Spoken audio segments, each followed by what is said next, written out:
Wow, I'll never go back to the dark web.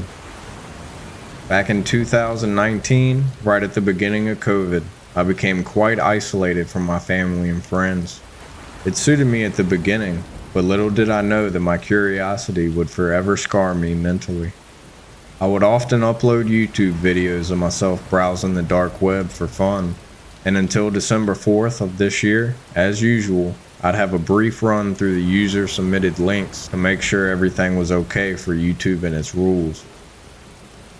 I must have been about 45 links down when I clicked it. The link opened a new tab. A video began to play. I could see one person laying on the bed, and another one hooded and masked standing over top of him on the right side of the bed. And that's when he proceeded to stab the person laying down over and over again. At first, it didn't really faze me. I've seen videos like this before. I thought until the person finished stabbing the body and got up and then began to cut through the meat around the arms and legs.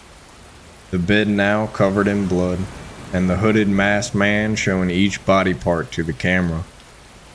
I sat through the first 7 minutes thinking to myself, this is a disturbing video to say the least, until I realized that it wasn't just a pre-recorded video, it was actually a live stream.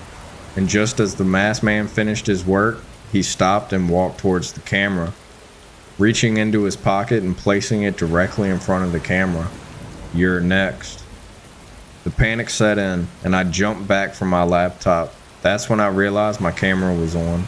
The screen went black, and my name, address, and telephone number in big white letters flashed on the screen.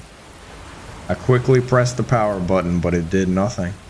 I slammed my laptop shut, turned it over, and ripped the battery out. In my panic, I actually destroyed the laptop, which was stupid, but I wanted that to be the end of it.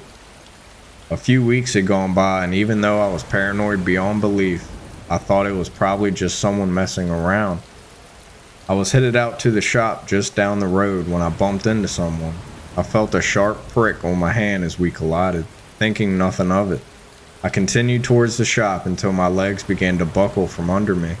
I knew what had happened. I'd been spiked when we bumped into each other. Everything around me started to go black. I tried fighting the drug, but the drug finally took over, and I collapsed in the street. I thought I was done for until I woke up in the hospital a few hours later, dazed and confused. Panic set in, and the doctors had to restrain me until I calmed down. They told me I'd been given some type of drug to knock me out and proceeded to give me my stuff back. There was a note that read, "Never come back to the dark web. This is your one and only warning."